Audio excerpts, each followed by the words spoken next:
ಶ್ರೀ ಗುರು ಬಸವಲಿಂಗಾಯ ನಮಃ. ಇಂದಿನ ತೋಂಟದ ಸಿದ್ಧಲಿಂಗ ಯತಿಗಳ ವಚನ ಹೀಗಿದೆ.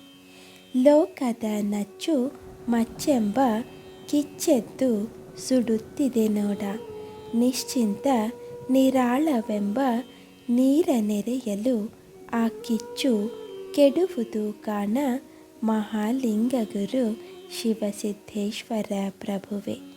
ಈ ವಚನದ ಸಾರ ಹೀಗಿದೆ: ಲೋಕದವರನ್ನು ನೆಚ್ಚಿಸಬೇಕು ಮತ್ತು ಮೆಚ್ಚಿಸಬೇಕೆಂಬ ಭಾವವಾಗಲಿ ಅಥವಾ ಲೌಕಿಕ ವಸ್ತುವಿನಲ್ಲಿರುವ ಮೋಹವಾಗಲಿ ಬೆಂಕಿಯಂತೆ ನಮ್ಮನ್ನು ಸುಡುತ್ತದೆ.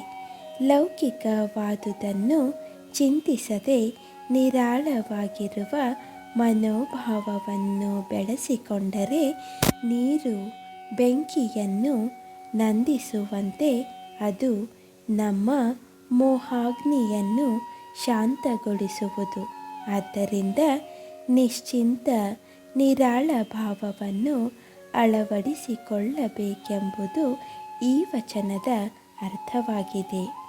ಶರಣು ಶರಣಾರ್ಥಿಗಳು.